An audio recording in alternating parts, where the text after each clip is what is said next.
Welcome back to my channel सत्संग में हिंदी। कैसे हो आप सभी? आई होप आप सभी अच्छे होंगे और अपना अपना ख्याल रख रहे होंगे। फ्रेंड्स, आजकल एक बहुत ज्यादा प्रॉब्लम फैल रही है और वो युवाओं में हो रही है और आज हम उसी पर बात करने वाले हैं। ये सिम्टम जो हम बताने वाले हैं, अगर आपको ये दिखाई दे रहे हैं तो बिना देरी किए तुरंत डॉक्टर से मिले।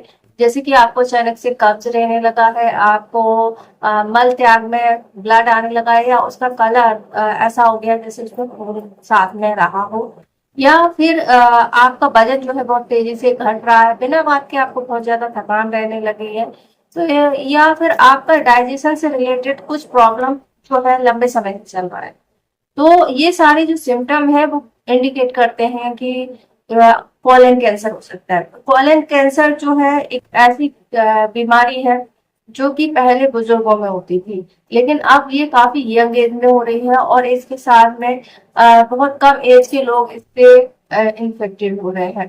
तो ये एक ऐसी बीमारी है कैंसर जिसका जितनी जल्दी पता चल रहा है उतना अच्छा होता है। तो आज हम कोलन कैंसर के बारे में ही बात करेंगे। ये कैसे हो जाता है और इसके होने के क्या सिम्टम है और इसके लिए क्या ट्रीटमेंट किया जाता है। फ्रेंड्स, कोलन कैंसर एक ऐसी बहुत तेजी से फैलने वाला गंभीर रोग हो गया है, जहां पहले आप दूसरे तरह के कैंसरों के बारे में सुनते थे, लेकिन कोलन कैंसर इतना खतरनाक है कि इसके कुछ ज्यादा सिम्टम नहीं है। यानी ये जो सिम्टम आते हैं उन्हें आप नॉर्मल ही समझ लेते हैं, क्योंकि पेट की गड़बड़ होना, डाइजेस्ट ना होना, कब्ज होना, या फिर कभी कभी ब्लीडिंग हो जाना, जब आप स्टूल पास करते हैं तो और ब्लीडिंग हो जाती है, और कई लोग सोचते हैं बवासीर के कारण से या अर्श के कारण से, फिसर के कारण से ऐसा हुआ है, लेकिन ऐसा नहीं है। अगर आपको काफी लंबे समय से डाइजेशन से रिलेटेड प्रॉब्लम रह रही है, तो एक बार अपने डॉक्टर से जरूर संपर्क करें। तो चलिए जानते हैं कोलन कैंसर है क्या। कोलन कैंसर हमारा जो डाइजेस्टिव सिस्टम है या आंतें हैं, जो हमारे खाने को पचाने का काम करती हैं, उसके अंदर गड़बड़ होना, यानी उसमें ट्यूमर हो जाना, या आपको कब्ज रहना, पेट में दर्द रहना, इस तरह के जो सिम्टम है वो आने लगते हैं। जब भी कोई भी कैंसर की शुरुआत होती है तो एक ट्यूमर बनता है जहां पर की सेल बहुत तेजी से डिवाइड होती है, और ये ट्यूमर जो है कैंसर के कारण हो सकता है। तो इसलिए जांच में जितनी जल्दी पता चल जाएगा उतनी जल्दी इसका इलाज हो सकता है। अब ये कैंसर खतरनाक इसलिए भी है क्योंकि आजकल की जनरेशन जो है हेल्थ को लेकर इतना कॉन्शियस नहीं है, और दूसरा इसका रीजन होने का ये भी है कि पहले हम जो हेल्दी लाइफ स्टाइल जीते थे या हेल्दी डाइट लेते थे वो अब नहीं है, क्योंकि हर घर में प्रोसेस्ड फूड, पैक्ड फूड, या फिर बाहर का खाना इतना कॉमन हो गया है, और इनमें कई सारे प्रिजर्वेटिव्स होते हैं, केमिकल्स होते हैं, जो आप लेते हैं, पिज्जा, बर्गर, या पार्टियां वगैरह करते हैं, तो ये हमारे डाइजेशन को प्रभावित करता है। और इसी के कारण से जब आप इन्हें आजकल के छोटे बच्चों से ही लेना शुरू कर देते हैं, और जब आप यंग एज में होते हैं तो काफी सारा जंक जो है आपके आंतों में जा चुका होता है, आंतों को सड़ा चुका होता है, और इसी के कारण से ये कैंसर होता है। वैसे पर्टिकुलर इसका रीजन नहीं पता है, कई बार जेनेटिक्स भी हो सकता है, लेकिन अवेयरनेस होना जरूरी है। तो इसके सिम्टम की अगर हम बात करें तो जिसको ये शुरुआती सिम्टम हम समझते हैं वो एकदम नॉर्मल सिम्टम की तरह ही होते हैं, जैसे कि आपका डाइजेशन में प्रॉब्लम होना, खाना नहीं पचना, या फिर खट्टी डकार आना, या फिर आपको पेट भरा हुआ सा महसूस होना, या बहुत कम खाते हैं और आपको लगता है कि आप पेट एकदम फुल हो गया, पेट में दर्द बना रहना, या आप लैट्रिन करने जाते हैं तो उस टाइम पर ब्लीडिंग होना, या फिर आपकी लैट्रिन का कलर चेंज हो जाना, जैसे कि टार का होता है, यानी कि जब ब्लड किसी में मिल जाता है और सूख जाता है, इस तरीके का कलर का आपको आता है। तो ये चीजों पर ध्यान देना जरूरी है। साथ साथ में बहुत ज्यादा थकान रहना, बहुत जल्दी बीमार पड़ना, और अचानक ही बिना किसी वजह से आपका वजन अगर कम हो रहा है, तो ये इसके सिम्टम होते हैं। आपको लगातार कब्ज रहना, तो कब्ज को बहुत ही कॉमन तरीके से लिया जाता है, क्योंकि कई बार हमारा खाना ऐसा होता है जो हम जल्दी डाइजेस्ट नहीं कर पाते हैं, जैसे कार्बोहाइड्रेट है या प्रोटीन डाइट है, तो या बहुत रिफाइंड ऑयल वाला जो खाना होता है वो जल्दी डाइजेस्ट नहीं होता, तो इसके कारण से कब्ज बनता है। और ये कब्ज जो होता है 2 या 3 दिन में ठीक भी हो जाता है। लेकिन आपको लगातार कब्ज बना रहता है और लगातार चलता रहता है, तो ये इसका कोलन कैंसर होने का एक सिम्टम हो सकता है। कोलन कैंसर का टेस्ट के लिए कोलोनोस्कोपी की जाती है, जिसमें कि आपके पर्टिकुलर जगह पे, जिस जगह पर आपको रुकावट हो रही है या जिस जगह पे आपको दर्द फील हो रहा है उसका पता लगाते हैं। तो कोलोनोस्कोपी से बहुत जल्दी पता चल सकता है कि आपके डाइजेशन सिस्टम में कहीं कुछ पनप तो नहीं रहा। वैसे मैं इस पर पहले भी वीडियो बना चुकी हूँ, तो आप उसको देख सकते हैं। इसके बाद नेक्स्ट सिम्टम होता है एनीमिया। एनीमिया का मतलब होता है हमारे शरीर में खून की कमी हो जाना, आयरन की कमी हो जाना।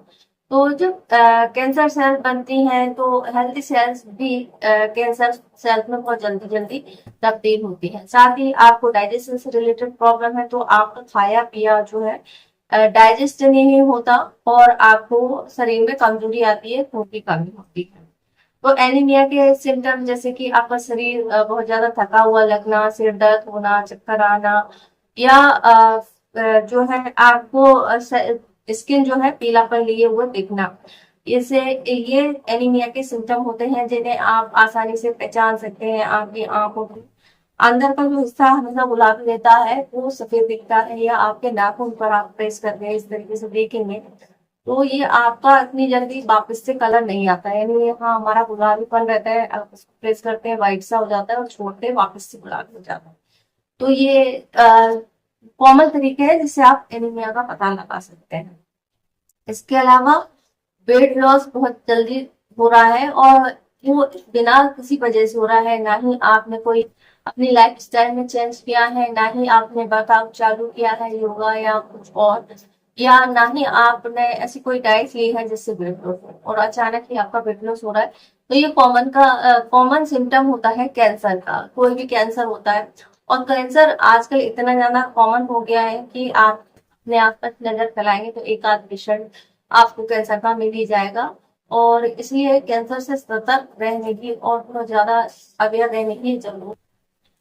इसके अलावा पेट में बिना किसी वजह से आपको दर्द रह सकता है, ये दर्द धीमा भी हो सकता है या तेज भी हो सकता है। इसके साथ में आपको लेटरिन करते टाइम ब्लीडिंग भी हो सकती है, तो ये भी कोलन कैंसर का सिम्टम होता है।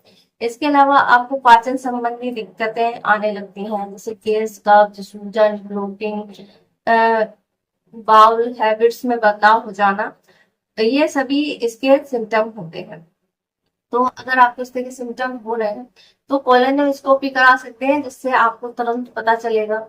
अब हमारा डाइजेस्टिव सिस्टम में छोटी आंत, बड़ी आंत, किसी भी जगह पे ये हो सकता है।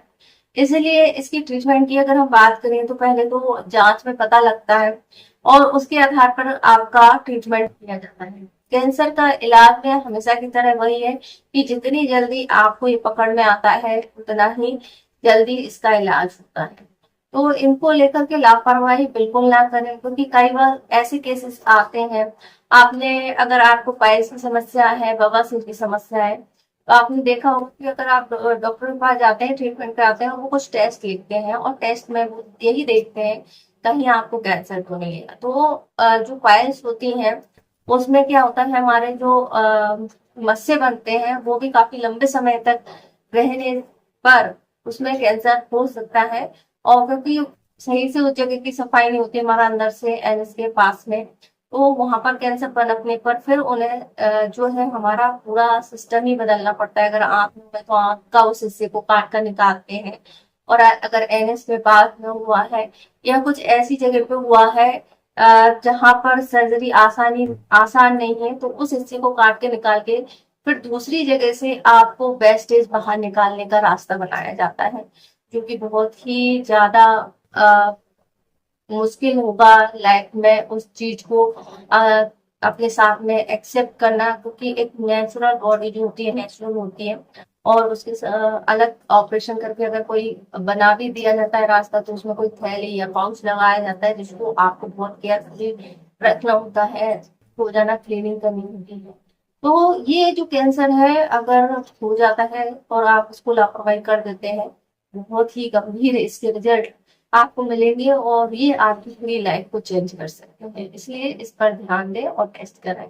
आई होप आपको ये जानकारी पसंद आई होगी। जानकारी पसंद आए तो वीडियो को लाइक करें, शेयर करें, हमारे चैनल को सब्सक्राइब करें। वीडियो देखने के लिए आपको धन्यवाद।